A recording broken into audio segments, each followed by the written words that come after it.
In this video, I'm going to be talking about logistic differential equations, which is a thing that frequently shows up on the Cal BC exam.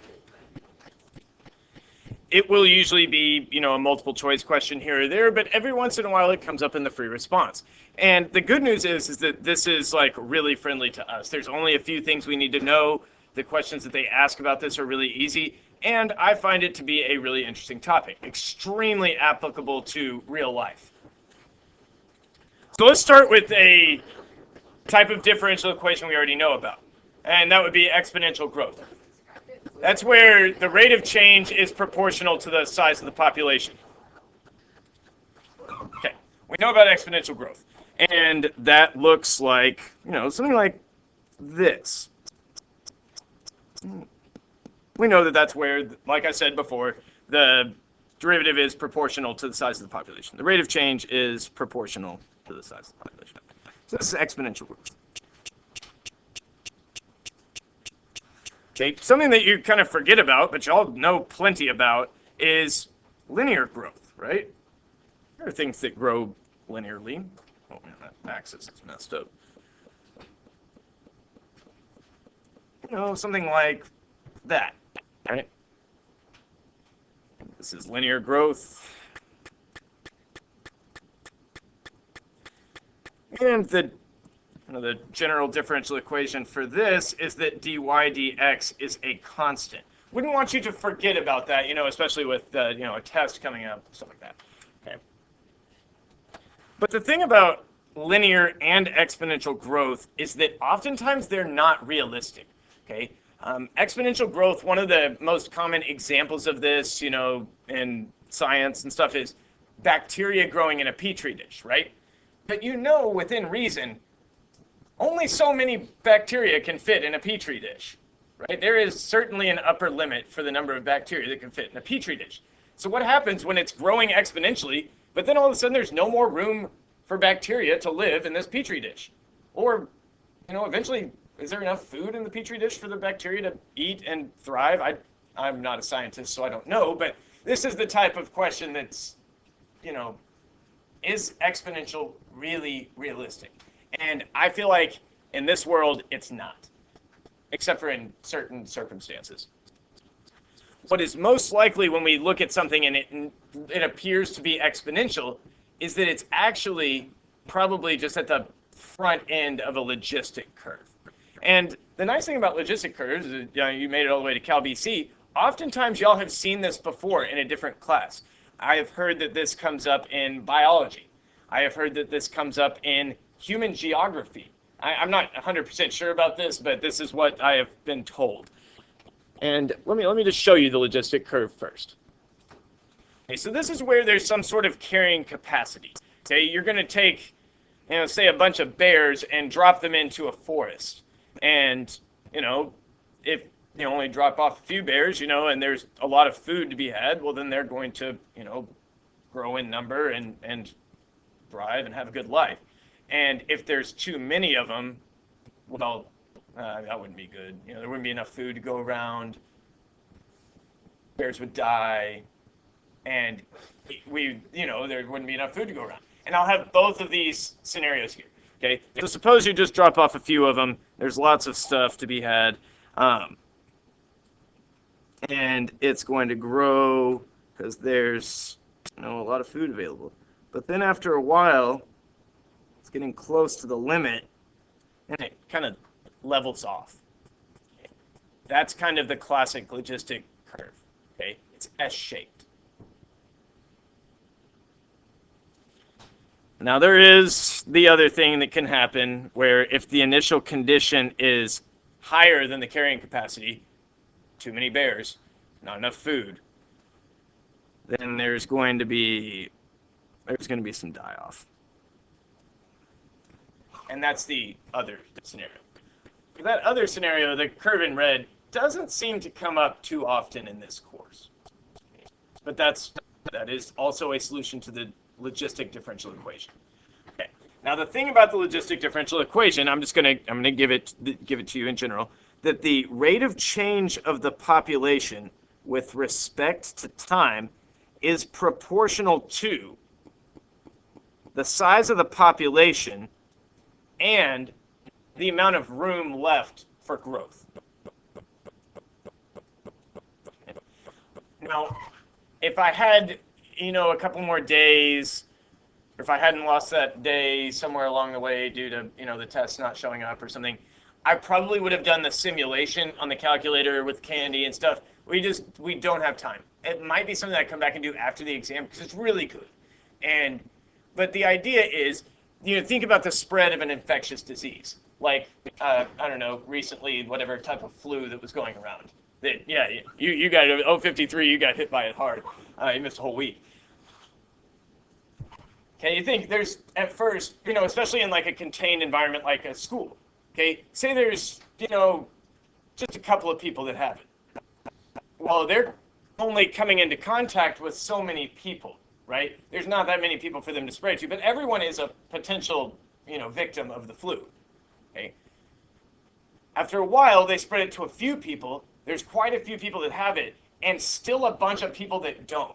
And that's when you're going to really be able to spread it around best, is when quite a few people have it and a lot of people are susceptible to it. But then after a while, once everyone's got it,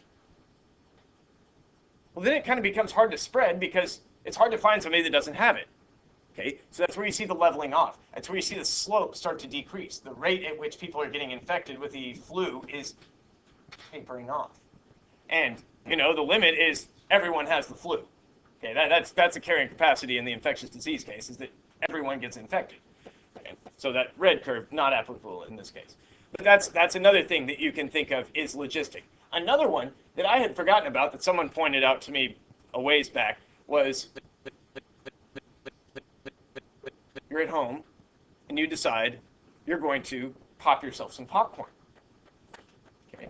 You put the bag in the microwave, you turn on the microwave, and it takes a while, and then you hear like pop, pop, right? Just a couple of kernels are popping. Now, I don't think I understand enough about, chemistry or physics or whatever to understand what actually is happening when popcorn pops, but something about it, it's temperature, spread, thermodynamics, okay, yeah, friction maybe, who knows,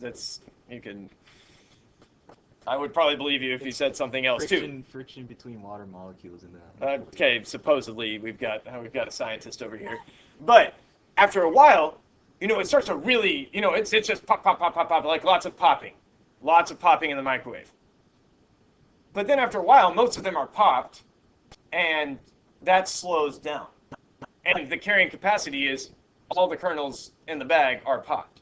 Okay, so this actually is happening, and the more you think about it, the more you come up with, maybe y'all don't think about the logistic differential equation very often, but I notice, and I should just make a list, right? Because I noticed this in, July or in November or something, not in March when we're always doing logistic differential equations in Cal BC, but it's all over the place, guys. This is really how a lot of stuff works.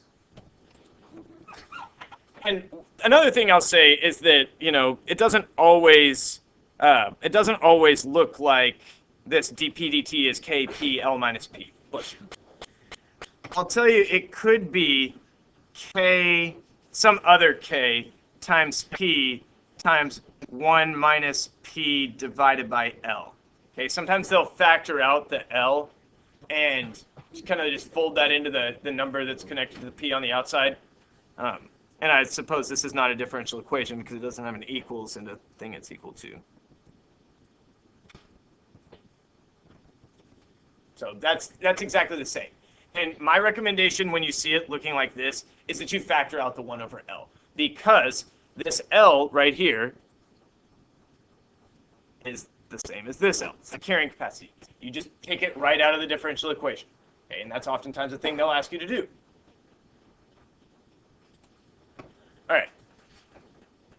So the next thing I've got to show you is something about it's one of our important trivia facts about the logistic differential equation. Now I'm going to graph dp dt versus p. Okay, so this is like graphing dy dx versus y. Okay, this is not a graph that we would, make very often, but I've got a point to make here. And I'm also going to say that this is equivalent to an equation like dy dx is equal to k times y. It's the dependent variable times L minus Y. Okay, it's the same thing. Now, when P equals 0, you plug in P equals 0, you're going to get K times 0 times L, but you've got a 0 in there, so it's going to come back 0. So when P equals 0, the slope dP dt equals 0. When P is equal to L, we plug in L there, and we get another 0. So it's also 0 there. If we were to actually distribute this, I might actually even do this. Yes, it's going to be a downwards facing parabola because of the negative P squared.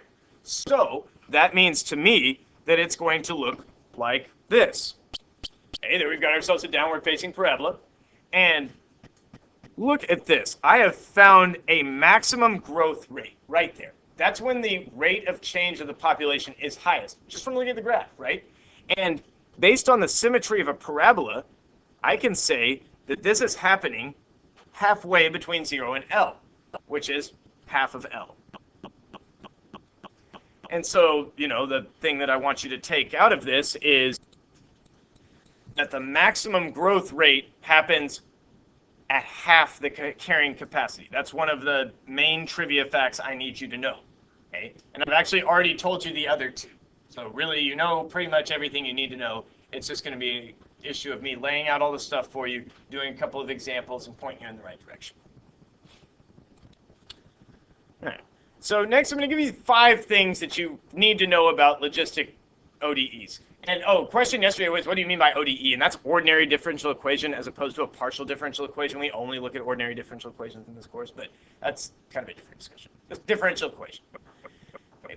And you see the first 3 I have starred in orange, meaning these are the ones you actually really need to know. Numbers 4 and 5 might help you know, with a homework question or something, but they're really not important. Okay? The first one is the form of the logistic differential equation. This is definitely very important. This is dP dt is number times P times number minus P, where L is the carrying capacity. Or maybe it looks like dy dx equals K, y, because it's the dependent variable, times, L minus y. Something like that. Okay, there's the shape of the graph. Okay. You've got this carrying capacity. What is the shape of the graph? What letter in the alphabet does it look most like? S, yes, it's an S-shaped curve. Okay, so I'm going to go over here, I'm going to draw it. And we know that maximum growth rate happens at half the carrying capacity, okay, which is right there. Red. It looks like I lost part of this. Half of the carrying capacity. And another note that I'm going to make for you here is that there's also a point of inflection right there. There's also a point of inflection there. Fourth and fifth things, really not super important. Okay, the solution to dP dt is K times P times L minus P is P of T equals L divided by 1 plus C e to the negative LKT. You can show this using separation of variables and a partial fraction decomposition. I'm not going to include that in this video. I might bring it up on screen and scroll through it real quick for anybody that's interested. But it's a bit of a grind. Okay? And then the thing about the C is that this C, which is, okay, the C is, that's the thing I'm talking about right there, is equal to L minus P0, where P0 is that initial population, divided by P0. 4 and 5, really not important. So these are the things that we need to know. The main things that we need to know is the form of the differential equation, the shape of the graph, and the fact that the maximum growth rate happens when the population is at half the carrying capacity. And the fact that there's a point of inflection at that point.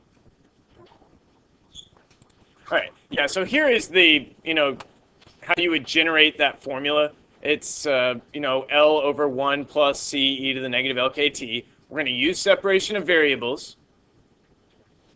Okay, we're familiar with that process. There's going to be a partial fraction decomposition.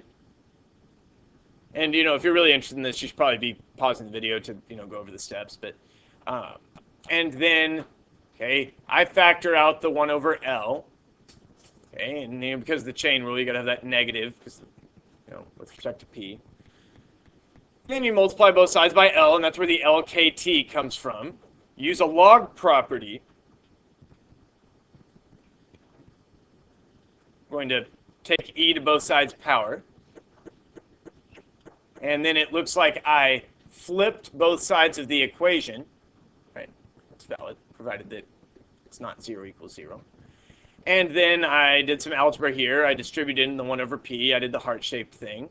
And I added 1. That's where the 1 plus comes from. And so then I get, and I divided by L, it looks like. And that's where I get 1 over p is 1 plus c e to the negative LKT divided by L. And then from there, I just flip back, and I get that. That's how we get that solution. And while I'm at it, if you were not convinced by my upside-down parabola explanation, okay, about the thing about half the carrying capacity, we're just going to try to maximize the growth rate. Okay, so I distribute, turn it into a downward-facing parabola, take the derivative with respect to p, take the second derivative. Okay, then you plug in half of L. You plug it into the derivative, and you get 0. The second derivative is just a negative number. Okay, using the second derivative test, we say that R, the rate, is maximal when P is L divided by 2. Okay, so that was just something I figured I'd include in this video. All right, let's get some examples. Suppose you've got a population that satisfies the differential equation dp dt is P divided by 5 times 1 over P divided by 12.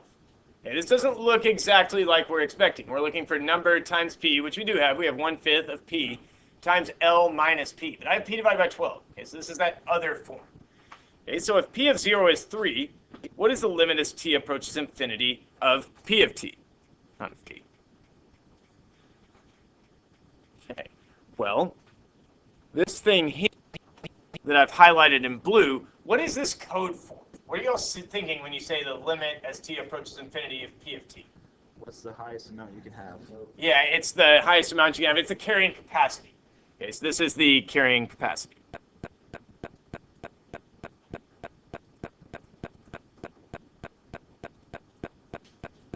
But we're expecting to be able to just kind of pick out the carrying capacity out of the differential equation. But the differential equation is not in the form we're used to. So what we're going to do is we're going to do a little factoring. Okay? So I'm going to rewrite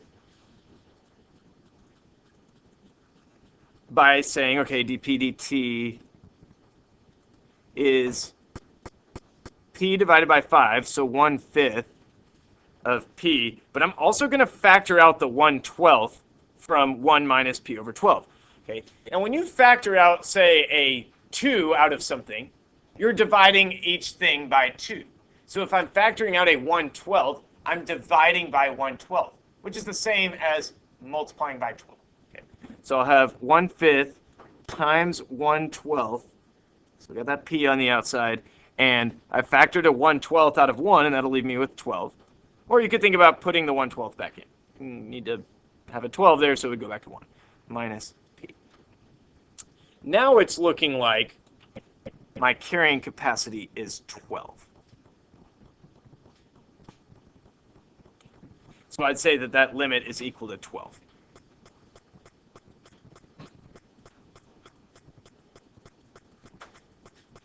Okay, what about if the population was larger than the carrying capacity? Okay, what would the limit as t approaches infinity of P of t be? What are we thinking? 12, yeah. It doesn't matter what the initial condition is. The carrying capacity is the carrying capacity. Okay, so still 12. Okay, find the value of P where the population grows the fastest. Okay, well, I know that the maximum growth rate happens at half the carrying capacity. Half the carrying capacity is 6. This is when P equals 6. Okay. and find the maximum growth rate. Okay, well this is basically we're going to plug 6 in to dp dt. Okay, what I'm going to do is that's going to be 1 over 60 times p, which is 6, times 12 minus 6 is 6. So that's 36 over 60. Really important. A place where people get tricked oftentimes is on this question. You really want to see, what are they asking you to find? Find the value of p, or find the growth rate. Okay? You really want to pay close attention to what they're asking for, because if it's a multiple choice question, they're going to have 6 in as an option for the purple question, right? They're going to say find the maximum growth rate, and 6 is always going to be an option. Okay? Don't get had by that. Population. P is the population. Yeah, it's the y value. It's the dependent variable. It's like dy. It's a slope, right? Yeah, it's dp dt. So you're just plugging into dp dt to find the maximum value of the growth rate. All right, the last example I've got for y'all is this, like, fit the differential equation to the scenario. So you've got a number of students who've heard a rumor at time. They're telling you at noon, 50 of 500 students have heard the rumor, and also at noon, P is increasing at 20 students per hour. So that means when you plug in 50 for P, you need to get 20. Okay? So I'm thinking, did anybody see one that looks particularly appealing when you plug in 50 for P? All right, I lost track of where I was, but what I'm going to do is I'm going to plug in P equals 50, and hope to get back 50. And what I'm going to say is that right now I can tell when I plug in 50 to any of these, this 500 minus P is going to be 450. So I feel like D is an ideal candidate because you're dividing by 45. So I'm going to try D. Okay, so 2 over 45 times 50, when P is 50, dp dt is 20, times 450. Okay, so 2/10 of 50. I don't think that's going to be 20. Okay, I'm going to have to try something else. So I'm going to have to try a different one. And what I'm going to do, I'm just going to start back to the top. I'm going to try answer choice A. Okay, so D is out. Not going to be D. All right, let's try A. Plug in 50 and hope to get back 20. Okay, so 1 over 1125 times 50 times 450. All right. And that is going to be half, 4.5 is 2 1/4. So that's going to be 2,250, or maybe 22,500. Yeah, divided by 1125 is 20. Okay, so it's answer choice A. Okay, what you got to do? I mean, you can expect if you're not allowed to calculate it, the numbers would be a little easier than that. But you're just looking, where does it fit? Where does it fit the equation? Okay, that's all I got for you for this video.